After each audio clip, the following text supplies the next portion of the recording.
Hello, and welcome to the Kathleen Spracklin podcast. I am a woman on a mission to gather a cadre of writers, thinkers, and teachers who are transforming the world, one carrot at a time. And it all starts with one thing: a deep understanding of human motivation, why people do what they do, and the forces that drive them. However, I'm still teaching about Zettelkasten because you are still asking questions about it, and you are still telling me that these podcasts are helpful to you. So here I am. When the questions dry up, I will go back to character development, which of course is my I like both. I'm totally enamored of the Zettelkasten, and I love teaching about it, and I really love character development too. So yesterday we discussed a very interesting question, which had to do with looking at an organic formulation of a philosophical idea where the categories of data, where the cards sort of trickled in and formed a natural cluster that had a little bit of not artificiality because it came in automatically, but it had a situation where we started with a detail card and then added some more detail, and then the summary card that felt like it was really more of um, a heading card came in later. And if you're doing an organic method where you just deal with the cards using the effortless numbering system as they come in, then the header card kind of came down at the bottom. Whereas if you took the book and you read it as a foundational book, and you got the header concept first and then all of the detail cards, you get something that feels more like like you would expect a textbook organization to be, as opposed to being just kind of a spontaneous organization. But at the conclusion of the day, I pointed out that what you really have here are the same conversation, because you have the same 5 ideas present with one another on the same card.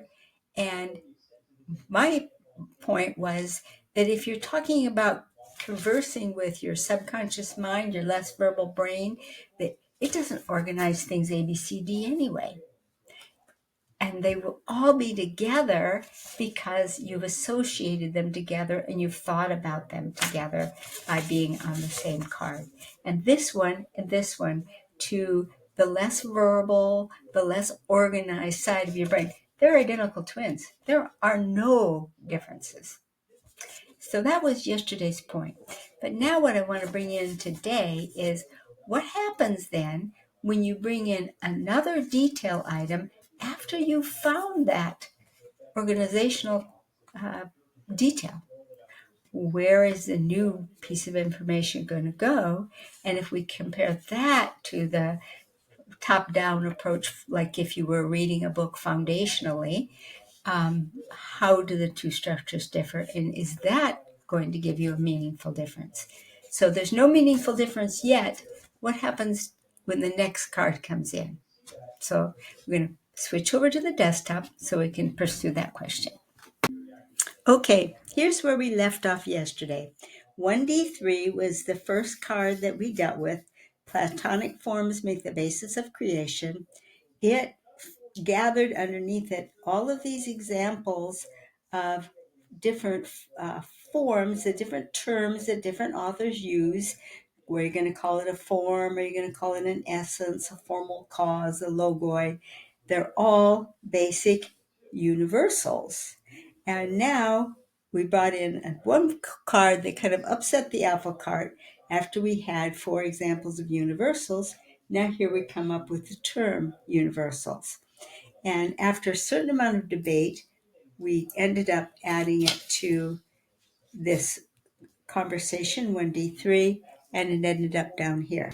So now we're going to upset the apple cart, and we're going to bring in one more topic. And this topic, we'll see, is a rather interesting one because it cross-cuts 2 cards. Here's our new card. Plato held that universals exist as objective reality. And then a quote from the book: even if all red things in the universe ceased to exist, redness would still exist. Interesting. So the universal is the redness, which is an attribute of different things. We know the things are real, but is the color real?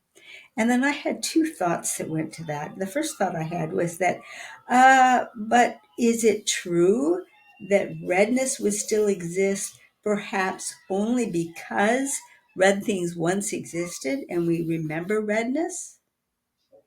And then I had another thought, which is, but in physics, redness is a wavelength of light. So it actually is real.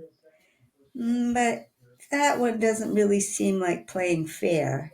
I think the first one sticks more with the question that Plato brings up.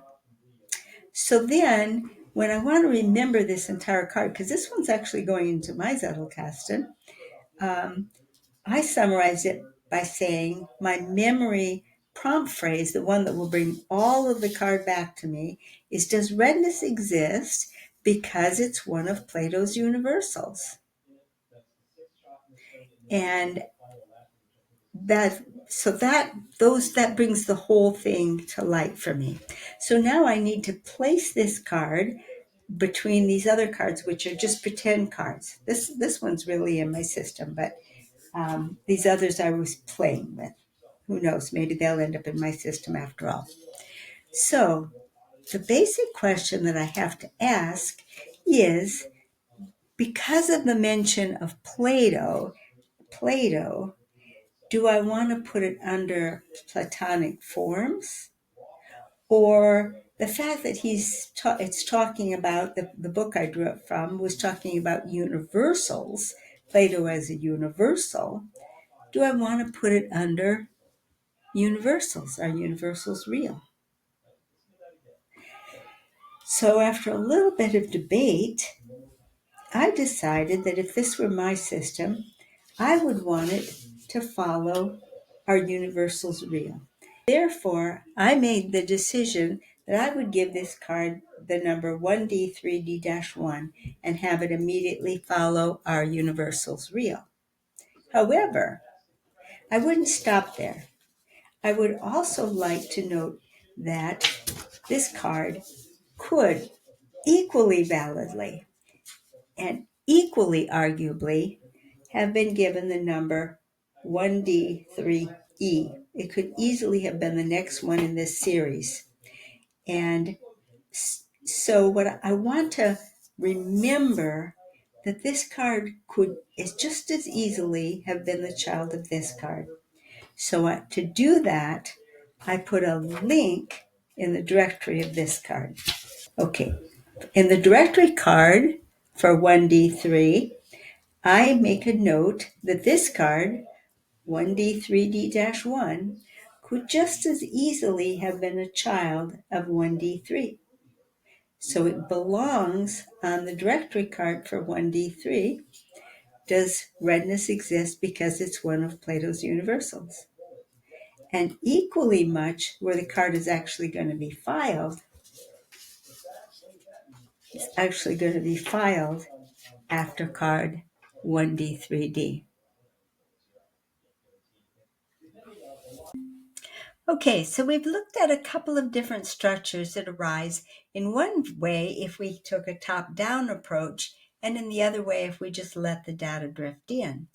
But there's more than one top-down approach that we could take, and that could give us a very different shape to our Zettelkasten.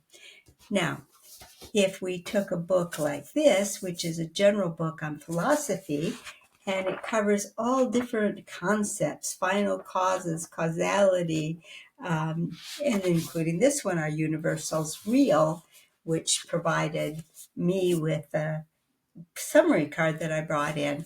So this one goes across time with topics. So this is, if you took this as a foundational book, you would get a Zettelkasten that in the philosophy section had various cards. You would probably have a rather flat structure with the various topics and then the details coming off of each of the topic. Now, on the other hand, if you took a set like this, which I do not own, but I would like to own someday, this is a survey of 100 greatest philosophers. Volume 1 is the ancient, then you have the medieval, modern, and contemporary. So what you're going to get in a book like this is you're going to get person, person, person, person. So now your structure at the top, if this was your foundational matter, your top would be philosophy, and you'd have philosophers, 100 of them. And then what they philosophized about would come under each philosopher. And then it would be incumbent upon you, or else by finding a linking book, maybe this would be the second book you'd read, and suddenly you would say, link. You would add Plato, would add his forms, and these others would add their different ways of calling things, and you'd be putting links in to join them. So it's really rather interesting, because if you go the other way around and you start with the topics, well, then you're going to have Socrates thought about this. Socrates thought on this topic. Socrates thought on this topic, and you can have links also. So what you realize is that no matter which way you go, you're going to end up with a web. Because, of course, knowledge is inherently a web. Surprise, surprise. And that's why you can get all hung up and get your brain all full with numbering and all of these decisions and organization. And when you're done, you've got a web of knowledge. Whatever approach you take, if you just stick with it, you get a web of knowledge. That's why I say again and again and again, it really doesn't matter what numbering system you use. You just have to have one and a jolly good index. But then beyond that, it really doesn't matter. So why not just use the effortless numbering system, so that numbers just happen automatically, and your whole brain gets to stay with delicious ideas. Because that's the reason why we keep a Zettelkasten in the first place. So, thank you. And that's another one. And we'll see what's going to come up tomorrow. Bye-bye.